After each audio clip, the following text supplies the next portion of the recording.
સાબરકાંઠા હિંમતનગરના કાંકડોલ ગામે વિચિત્ર ઘટના સર્જાઈ। ખેડૂતે ઘર આંગણામાં પાર્ક કરેલ ટ્રેક્ટર રિવર્સ રગડતા આધેડ ખેડૂતને કચડ્યો અને ખેડૂત ઊંધો ઊભેલો હતો। તે દરમિયાન ન્યુટ્રલ ગિયરમાં રહેલ જે ટ્રેક્ટર છે તે અચાનક રગડી પડ્યું હતું। ટ્રેક્ટર ખેડૂતને અથડાઈ તેના પર થઈને નીકળી જતા જે ખેડૂત છે તે કચડાયો હતો। ટ્રેક્ટર નીચે કચડાતા ખેડૂતને ઈજાઓ પણ પહોંચી છે।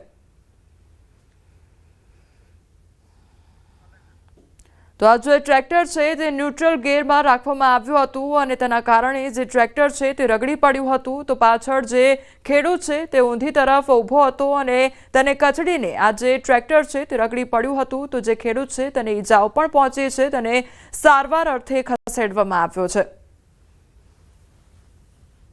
તો સાબરકાંઠાનો આ બનાવ સામે આવ્યો છે કે જ્યાં ટ્રેક્ટર રગડી પડ્યું અને ટ્રેક્ટર રગડી પડતા જે ખેડૂત ત્યાં આગળ હાજર હતો, ખેડૂત ઊભો હતો, તેના પર આ જે ટ્રેક્ટર છે તે ફરી વળે છે। તો ટ્રેક્ટર ફરી વળતા જે ખેડૂત છે તેને ગંભીર ઈજાઓ પણ પહોંચી છે, તેને સારવાર અર્થે ખસેડવામાં આવ્યો છે। તો રિવર્સ ટ્રેક્ટર ખેડૂત પરથી આ પસાર થયું હતું। ન્યુટ્રલ ગિયરમાં જે ટ્રેક્ટર છે તે રાખવામાં આવ્યું હતું અને તેના કારણે આ જે ટ્રેક્ટર છે તે રગડી પડ્યું હતું। ખંભાત તાલુકાના બામણવા ગામના પ્રાથમિક આરોગ્ય કેન્દ્રમાં નર્સ તરીકે ફરજ બજાવતા નમ્રતાબેન મેઘવાન પર ધર્માંતરણનો આરોપ છે। તેમના જ પ્રાથમિક આરોગ્ય કેન્દ્રમાં કામ કરતી આશા વર્કર બહેનોને ખ્રિસ્તી ધર્મનો અંગીકાર કરવા માટે બુદ્ધિપૂર્વકની ફરજ પાડી હતી। આશા વર્કર બહેનોએ ધર્મ પરિવર્તનની ના પાડતા તેમને હેરાન પરેશાન કર્યા। પરેશાન થઈ ચૂકેલી બહેનોએ જિલ્લા આરોગ્ય અધિકારીને રજૂઆત કરતા જિલ્લા આરોગ્ય વિભાગે આરોપી નમ્રતાબેન મેઘવાનને સસ્પેન્ડ કરી દીધા છે। તો ખંભાત ગ્રામ્ય પોલીસે પણ ફરિયાદ નોંધી વધુ તપાસ હાથ ધરી છે।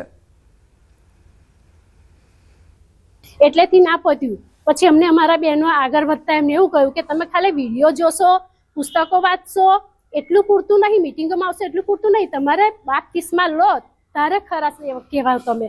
એટલે અમે એવું કહ્યું કે અમે બાપ્તિસ્મા ના લઈ શકીએ, બાપ્તિસ્મા તો ના જ લઈએ। મેં કહ્યું બેન અમે બધું કરીએ, અમે બાપ્તિસ્મા ના લઈએ। ત્યારથી અમને હેરાનગતિ ચાલુ કરી દીધી। ખાલી ફોનમાં જ વિડીયો ને બધું બતાવતા હતા કે આવું આવું છે, તો અમે હિન્દુ છીએ તો અમને એવું થયું કે આપણા હિન્દુ ધર્મમાં આવું છે તો આ લોકો ખ્રિસ્તી છે તો ખ્રિસ્તી ધર્મમાં શું હશે। તો અમે ખાલી જાણવા ખાતર કે એમના ધર્મમાં એ શું છે આપણા એટલે જાણવા હતું અમે વિડીયો તો જોતા હતા। મીટિંગોમાં પણ ખોટું બોલીને અમને બોલાવવા મળ્યા ત્યાં આગળ, એમ કે તમારી તાલીમ છે મેડિકલ ઓફિસરની જાન બહાર। અમે ત્યાં આગળ જ્યાં ત્યારે ખબર પડી કે આ તો ખ્રિસ્તી ધર્મની મીટિંગ છે।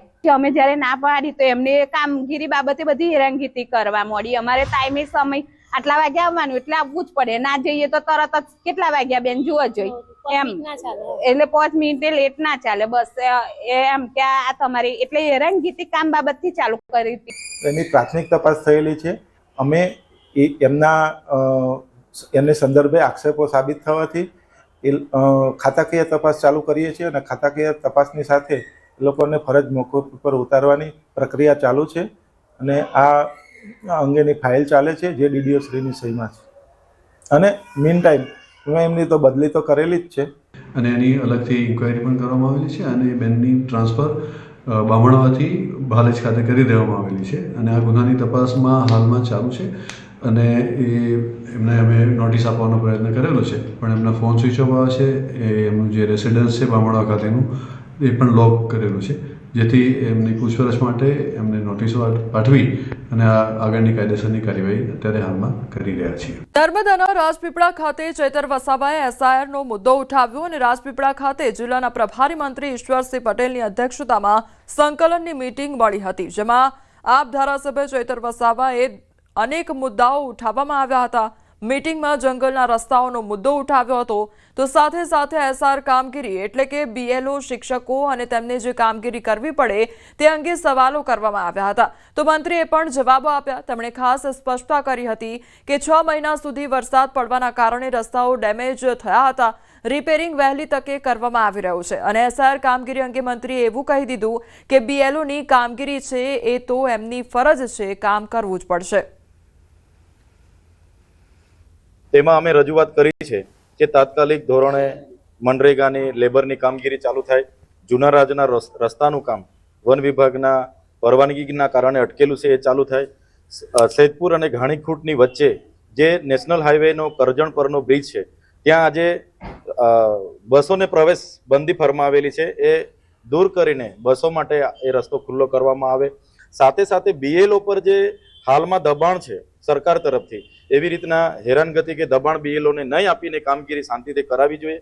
પણ આજે પ્રભારી મંત્રીશ્રીને અમે વાત કરી છે, એમણે પોઝિટિવ રીતે આ વાત ધ્યાને લીધી છે. BLO તરીકે પણ BLO આવતા હોય છે. સાથે સાથે પાર્ટીના કાર્યકર્તા, દરેક પાર્ટીના કાર્યકર્તાઓ પણ પોતે ઇન્ટરેસ્ટ લઈને જે કામગીરી કરે ખૂબ સારી કામગીરી છે. હજી પણ બહુ ધીમી ગતિએ કામગીરી ચાલે છે.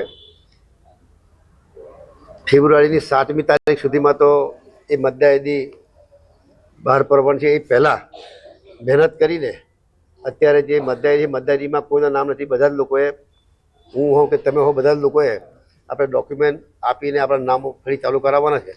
BLO હોય કે આપણે બધા જ લોકોએ આ કામગીરી સમય મર્યાદામાં જ્યારે પૂર્ણ કરવાની હોય છે ત્યારે એ કામગીરી કરવી પડતી હોય છે. વડોદરા કલેક્ટર અનિલ ધામેલિયાનું નિવેદન હવે સામે આવ્યું છે. ઉષાબેન સોલંકીને અગાઉથી હૃદયરોગની બીમારી હતી, તો ગોરવા મહિલા ITI ખાતે સિનિયર ક્લાર્ક તરીકે તેઓ ફરજ બજાવતા હતા. SIRની કામગીરીમાં BLO સહાયક તરીકે પણ ફરજ બજાવી રહ્યા હતા. તો ઉષાબેને ફરજ મુક્તિ માટે કોઈ અરજી કરી નહોતી. ઉષાબેનને તેમના ડ્યુટી ઉપરાંતના સમય કરતાં વધુ સમય કામ કરાવતા ન હતા. તો કર્મચારીઓને સ્ટ્રેસ ન પડે તે માટે સહાયકો, વોલન્ટિયર તેમજ NGOની મદદ પણ લેવામાં આવે છે. બીમારી હતી, હૃદયરોગની બીમારી હતી, પણ ફરજ નિભાવતા હતા. ફરજ એમની ચાલુ હતી. અહીંયા પણ આપણે એમને ફરજના સમયગાળાથી વધારે કામગીરી બેન પાસેથી નથી લીધેલી, અને સાથોસાથ એમણે ફરજ મુક્તિ માટેની માંગણી કોઈ ન પ્રિન્સિપાલ પાસે, ન આપણા ARO પાસે. વિજાપુરમાં ચોંકાવનારી ઘટના સામે આવી છે. ધોરણ 2માં ભણતી બાળકીને ઇન્જેક્શન આપ્યું અને અજાણ્યા વ્યક્તિએ શાળા પાછળ લઈ જઈને આ ઇન્જેક્શન આપ્યું હતું. ખભે હાથ મૂકી બાળકી હાથની કોણીથી ઉપરના ભાગે ઇન્જેક્શન આપ્યું. તો વિજાપુરની એક સ્કૂલમાં ભણતી બાળકી સાથેની આ ઘટના સામે આવી છે. બાળકીને સિવિલમાં મેડિકલ સારવાર અત્યારે આપવામાં આવી રહી છે. તો આ ચોંકાવનારી ઘટના સામે આવી છે. સ્કૂલની અંદર ચાલુ સ્કૂલની અંદર કોઈ ITI નો જો કોઈ વિદ્યાર્થી ખરો, એ વિદ્યાર્થી આ બાળાને બહાર લઈ ગયેલો મેદાન તરફ, અને ત્યાં આગળ એના ગુપ્તભાગે હડપલા કરેલા અને ત્યારબાદ એને ઇન્જેક્શન કંઈક આપેલો. એવો જે ભોગ બનનારના માતા પિતા ખરા તેમને વિજાપુર પોલીસની અંદર ફરિયાદ નોંધાવેલી છે.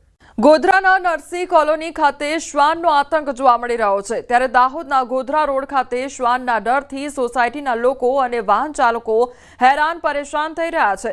આવતા જતા વાહન ચાલકો પાછળ શ્વાન કરડવા ભાગતા અકસ્માતની ભીતિ સેવાતી હોય છે. તો શ્વાનના ત્રાસથી વિસ્તારના લોકોમાં ભય, રોષ, પરેશાન જોવા મળી રહ્યા છે. ત્યારે નગરપાલિકા દ્વારા વહેલી તકે કાર્યવાહી થાય તેવી વિસ્તારના લોકોની માંગ ઉઠી છે. થોડા સમય અગાઉ કેટલાક લોકોને બચકા ભરી શ્વાને લોકોને હેરાન પણ કર્યા હતા અને ઘાયલ પણ કર્યા હતા. ત્યારે બીજી તરફ રખડતા ઢોરોનો આતંક જોવા મળી રહ્યો છે. ક્યાંક રખડતા જે શ્વાન છે તેમનો આતંક જોવા મળી રહ્યો છે અને લોકો ભોગ બની રહ્યા છે. તો લોકો હેરાન પરેશાન થઈ રહ્યા છે. પોરબંદર, ગોધરા અને અમદાવાદના એ દ્રશ્યો સામે આવ્યા છે. અમદાવાદમાં શ્વાનનો આતંક જોવા મળી રહ્યો છે.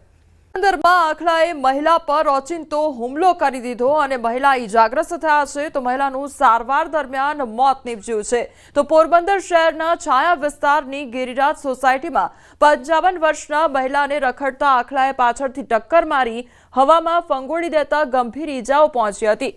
CCTVમાં કેદ થયેલી આ ઘટના બાદ ગીતાબેનને અમદાવાદ સિવિલ હોસ્પિટલમાં ખસેડવામાં આવ્યા હતા, જ્યાં તેમનું કરુણ મોત નીપજ્યું હતું. મૃત્યુ પામેલા ગીતાબેનનો પરિવાર ગરીબ છે અને તેઓ પોતે રેસ્ટોરન્ટમાં રસોઈ કામ કરીને ગુજરાન ચલાવતા હતા. તો બીજી તરફ શહેરીજનો આ અંગે યોગ્ય પગલાં લેવાની માંગ કરી રહ્યા છે. પાછા ડીશ લેવા ગયા તો ખૂટિયાએ એને પાછળથી હિંગડામાં લઈને સીધો ઊંચો ઘા કરી અને પછાડી દીધો. 10-15 મિનિટે તો બધા ફળિયા પાડોશી એને ભાનમાં લીધા. હું બસ નગરપાલિકાને એ જ અપીલ કરું કે જેથી કરીને કોઈ ફળિયામાં છોકરા રમતા હોય, કોઈ વડીલ છે કે જે મારી મમ્મીને જાનહાનિ થઈ કોઈને ના થાય, જેથી કરીને નગરપાલિકાએ આનું વહેલી તકે કંઈક કરવું જોઈએ. તો પોરબંદરમાં આખલા યુદ્ધ અને રખડતા શ્વાનોના બનાવો સતત બનતા રહે છે. તેમ છતાં પોરબંદર મહાનગરપાલિકા દ્વારા નક્કર કામગીરીના બદલે માત્ર વાતો જ કરવામાં આવતી હોવાની ફરિયાદ છે. મનપા ડેપ્યુટી કમિશનરના જણાવ્યા મુજબ હાલમાં મનપા સંચાલિત ગૌશાળામાં જરૂરી સુવિધાઓ માટે કામગીરી ચાલુ હોવાથી રખડતા ઢોરોને પકડવાની કામગીરી બંધ છે, જે ફરી શરૂ કરવામાં આવશે. તો આ ઉપરાંત પશુ માલિકોને લાયસન્સ લેવા માટે વારંવાર જાણ કરવા છતાં એક પણ માલિકે લાયસન્સ લીધું નથી. અમારી જે ગૌશાળા છે ત્યાં રિનોવેશનનું કામ ચાલુ હતું, તેથી ત્યાં જો સુવિધાઓ પૂરતા પ્રમાણમાં ના હોય તો ત્યાં ઢોર વધુ સંખ્યામાં થઈ જવાના કારણે અત્યારે હાલમાં બંધ નથી કામગીરી, પણ હવે ટૂંક સમયમાં અમે બારડોલીની ધુલિયા ચોકડી નજીક અકસ્માત સર્જાયો છે. લક્ઝરી ચાલકે લારી ચાલકોને અડફેટે લીધા છે. તો અકસ્માતની ઘટના સીસીટીવી કેમેરામાં કેદ થઈ છે. ખાનગી લક્ઝરી બસ સાદાથી સુરત તરફ જતી હતી, તે દરમિયાન આ અકસ્માત સર્જાયો. તો અકસ્માતની આ ઘટના સર્જાઈ અને જો કે સદનસીબે મોટી જાનહાનિ ટળી ગઈ હતી. બીજી તરફ પોલીસ પણ ત્યાં પહોંચી જતા બસ ચાલક અને ક્લીનરને ઝડપી લેવામાં આવ્યા છે. તો લક્ઝરી ચાલક દ્વારા જે અકસ્માત છે તે સર્જવામાં આવ્યો છે. તો લક્ઝરી ચાલક દ્વારા જે રસ્તા પર રહેલા લારી ધારકો હતા તેમને અડફેટે લઈ લેવામાં આવ્યા છે અને આ ઘટનામાં જાનહાનિ ટળી ગઈ છે. તો બીજી તરફ જે પોલીસ છે તે પણ ઘટના સ્થળે પહોંચી આવી હતી. સંવાદદાતા કેતન અમારી સાથે જોડાઈ ગયા છે. કેતન, લક્ઝરી ચાલક દ્વારા અકસ્માત સર્જવામાં આવ્યો છે, લારી ધારકોને અડફેટે લીધા હતા, શું ઘટના સર્જાઈ હતી? કોમલ, ચોક્કસથી વાત કરું તો સુરત જિલ્લાના ધુલિયા 4 રસ્તા પાસે પરિશ્રમ પાર્ક નજીક સહદાથી સુરત જતી ખાનગી લક્ઝરી બસ હતી. લક્ઝરી બસના ચાલકે ટ્રેનિંગ પછી કાબુ ગુમાવતા જે લારી ગલ્લા રેતી વાળા બેઠા અને અડફેટે લીધા હતા. રેતી વાળાના માલ સામાનને ભારે નુકસાન થવા પામ્યું હતું. સમગ્ર ઘટનાના સીસીટીવી પણ સામે આવ્યા છે અને ખાસ કરીને અકસ્માત સર્જાતા સાથે લોકટોળું ભેગું થતા તરત જ બારડોલી પોલીસ ઘટના સ્થળે પહોંચી અને લક્ઝરી બસના ચાલકને અટક કરી લેવામાં આવી હતી. તો બીજી તરફ લોકોમાં પણ રોષ જોવા મળી રહ્યો છે કે લક્ઝરી બસ ચાલકો બેફામ રીતે હંકારતા હોય છે અને સાથે સાથે ખાસ કરીને જે રાહદારી જે રોડ પર વાહન ચલાવતા હોય છે એ લોકોનામાં પણ રોષ જોવા મળી રહ્યો છે કે અહીં જે આ જે દેવી પૂજક સમાજના લોકો જે ગેરકાયદેસર જગ્યાઓ પર કબજો કરીને જે પોતાની વસ્તુનું વેચાણ કરી બેઠી રહેતા હોય છે અને એવા સમયમાં અનેક જગ્યા પર ટ્રાફિક સર્જાતા અનેક વખત અકસ્માતની ઘટનાઓ પણ બનવા પામી ગઈ છે. કમલ જી કેતન, સમગ્ર માહિતી બદલ આપનો આભાર.